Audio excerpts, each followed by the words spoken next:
على عباده الذين اصطفى اما بعد فاعوذ بالله من الشیطان الرجیم بسم اللہ الرحمن الرحیم انا انزلنا الیک الکتاب بالحق۔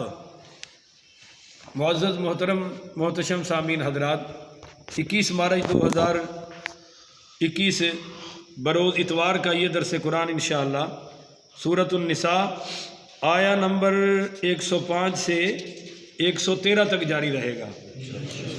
آپ دعا فرمائیں کہ رب کریم شرح صدر کے ساتھ حق سچ بیان کرنے کی توفیق عطا فرمائے اور اللہ تعالی ہم سب کو عمل کرنے کی توفیق عطا فرمائے۔ آیا نمبر 105 جو میں نے تلاوت کی پہلا حصہ، انا انزلنا الیک الکتاب بالحق، بے شک ہم نے آپ کی طرف کتاب نازل کی ہے حق کے ساتھ۔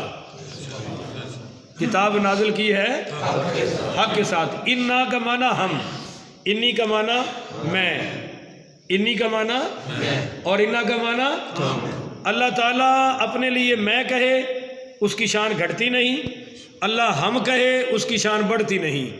اللہ کی شان گھٹنے سے بھی پاک ہے اور بولیے بڑھنے سے بھی کامل مکمل اکمل ذات ہے وہ۔ ہاں، اللہ تعالیٰ جہاں اپنی ذات کی بات کرتا ہے تو اکثر انی لفظ استعمال کر دیتا ہے۔ انا لفظ وہاں استعمال کرتا ہے جہاں اگلی بات کی عظمت کو زور لگا کے بلند کرنا ہو۔ کل میں نے مثالیں دی تھی، ایک دو پھر دے رہا ہوں آج کی، چونکہ درس بھی کل والا ہی شروع کیا ہے، کل مکمل نہیں ہو سکا تھا۔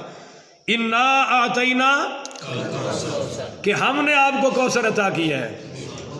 اب لفظ ہم لا کر اللہ تعالیٰ نے اپنی عطائے کوثر کی عظمت کو بلند کیا ہے کہ میں اپنے محبوب کو دے رہا ہوں تو ہے کوئی روکنے والا؟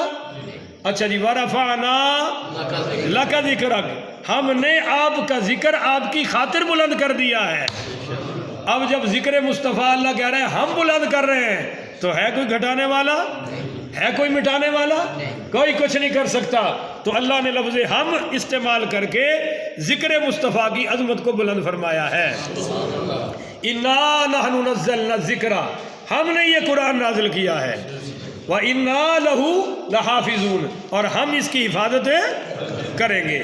تو انا آ گیا جی یہاں بھی، انا انزلنا، بے شک ہم نے نازل کیا ہے، الیکا، آپ کی طرف، الکتاب، یہ کتاب، بالحق، حق کے ساتھ۔ پر مقصد کیا ہے؟ کیوں نازل کیا ہے؟ صرف تعویذ، صرف دم، صرف ختم اور صرف جناب جھاڑ پھونکے؟ نہیں، یہ قرآن کا اصل مقصد نہیں ہے۔ بولیے یہ قرآن کا اصل مقصد ہے؟ ہاں، جب کوئی قرآن پر عمل کرتا ہے تو یہ ساری چیزیں نصیب ضرور ہو جاتی ہیں۔ پر بھائی یہ کیا ہوا کہ ساری عمر نہ پڑھا اور نہ سمجھا، بس صرف دم پہ رکھا، صرف فلاں جھاڑ پھونکے پہ تعویذ پہ رکھا۔ تو قرآن صرف دموں کے لیے نہیں آیا، اگرچہ قرآن میں شفا ہے پر وہ ضمنی چیز ہے۔ اصل مقصد کیا ہے؟ لِتَحْكُمَ بَيْنَ النَّاسِ، تاکہ یہ قرآن اس لیے نازل کیا ہے تاکہ آپ اس کے ذریعے لوگوں میں فیصلے کر سکیں۔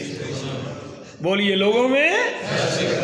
اس وقت کیا تھا؟ برادری آگے تھی، پارٹیاں آگے تھی، اس وقت سیاست آگے تھی، اپنا علاقہ آگے تھا، اور اللہ فرما رہا ہے کہ میں نے قرآن اس لیے نازل کیا ہے تاکہ ہر چیز پیچھے کر دے اور قرآن کو آگے کر دے، اور فیصلے قرآن پر ہوں۔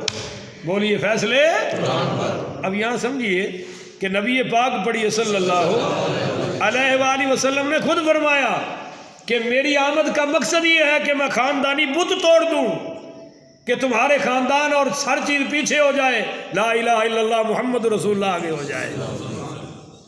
ایک بات ہو گئی، لِتَحْكُمَ بَيْنَ النَّاسِ، تاکہ آپ لوگوں میں فیصلے کریں۔ اگلا لفظ غور سے سمجھیے گا، عقیدہ اہل سنت سارا سمجھ آ جائے گا۔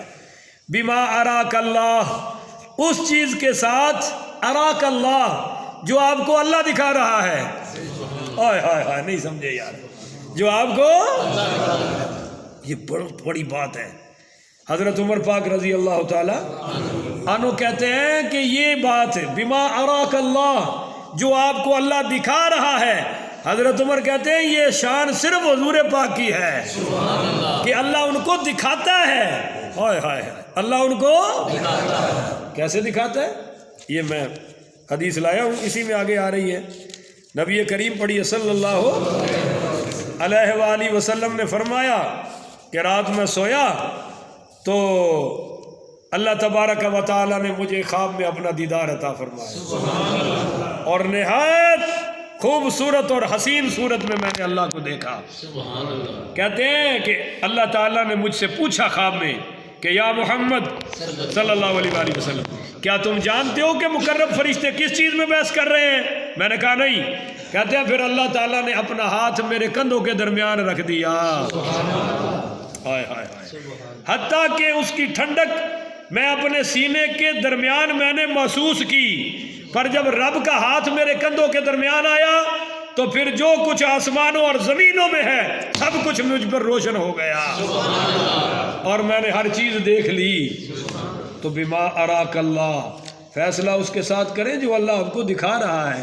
حضرت عمر کہتے ہیں یہ جو دکھا رہا ہے نا یہ شان صرف حضور کی ہے. تم کبھی نہ کہنا کہ اللہ مجھے دکھا رہا ہے. ہاں تم یہ کہنا جی میں نے اپنے ذن گمان سے فیصلہ کیا ہے، سچا ہو تو اللہ اجر عطا کرے، جھوٹا ہو تو اللہ معاف فرما دے، مگر یہ نہ کہنا یہ حضور کی شان ہے. جی ان اللہ کان غفور الرحیم، اللہ تعالیٰ بخشنے والا ہے اور نہایت رحم فرمانے. یہ آیت کا شان نزول سنیے.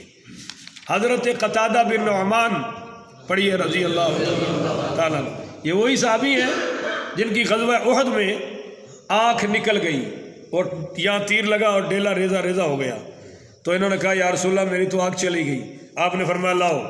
وہ آپ نے اپنی تلی مبارک پر ان کی آنکھ کے وہ ٹکڑے اور رکھے اور یوں ان کی آنکھ میں ڈالا اور یوں ہاتھ پھیرا تو پہلے سے بھی زیادہ حسین اللہ نے آنکھ کو بنا دیا. یہ قتادہ بن نعمان پڑھی رضی اللہ تعالیٰ نے کہتے ہیں کہ میرے چچا ہے رفاع بن زید رضی اللہ تعالیٰ عنہ.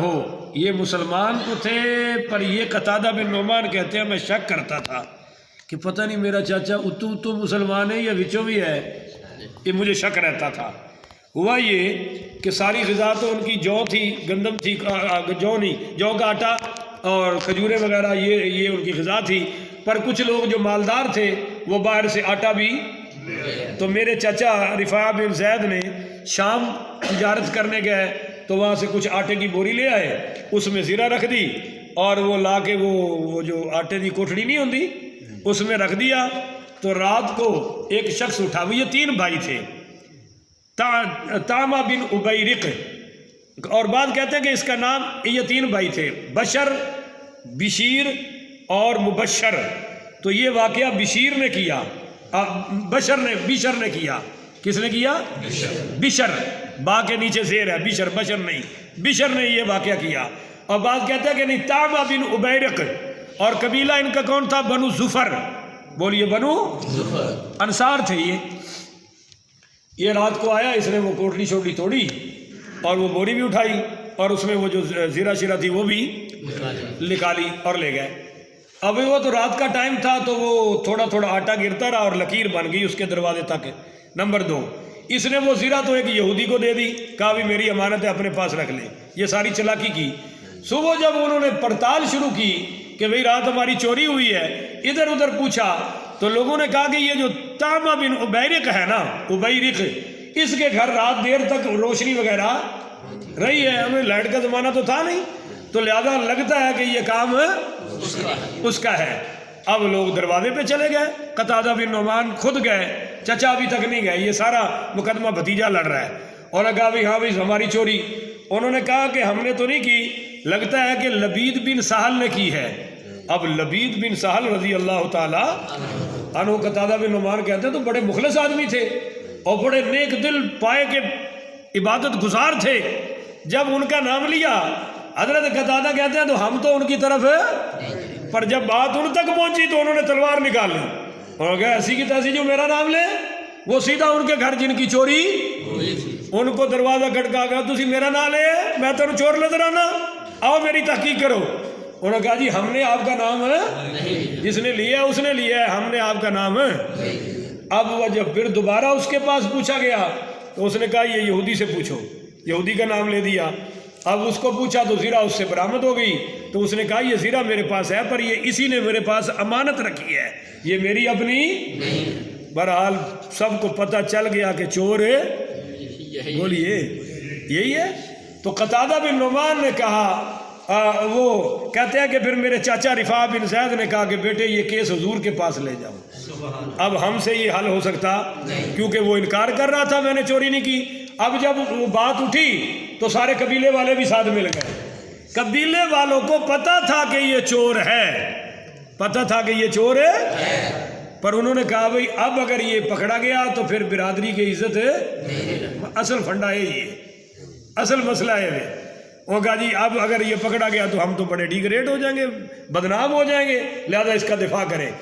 چنانچہ قتادہ بن نعمان پہنچے اپنا کیس لے کر حضور پاک صلی اللہ علیہ وآلہ وسلم کے پاس، تو یہ بھی آگے سارے اکٹھے پورا قبیلہ، اور انہوں نے کہا دیکھیے جی یہ قتادہ بن نعمان ہمیں یہودیوں کے آگے ذلیل کر رہا ہے، اس سے مال برآمد ہوا ہے اور یہ ہم پر چوری ڈال رہے ہیں، ہم تو دیکھیے مسلمان ہیں، نماز پڑھتے ہیں، داڑیاں رکھی ہوئی ہیں، ہم نے چوری بھلا ہم ایسی چیزیں چرانے والے نظر آتے ہیں؟ تو حضور پاک پڑھی صلی اللہ علیہ وآلہ وسلم نے فرمایا قتادہ بن نعمان کو کہ تو اس قبیلے کو ذلیل کرنے پہ تلا ہوا ہے، تیرے پاس کوئی چوری کی دلیل ہے اور تیرے پاس کوئی گواہ بھی، تو نے ان پر تہمت کیوں لگائی ہے؟ جبکہ مال یہودی سے برآمد ہوا ہے تو تجھے تو کیس یہودیوں پر دائر کرنا چاہیے تھا، تم نے یہودی کا نام بھی نہیں لیا اور اس کا نام لے دیا ہے۔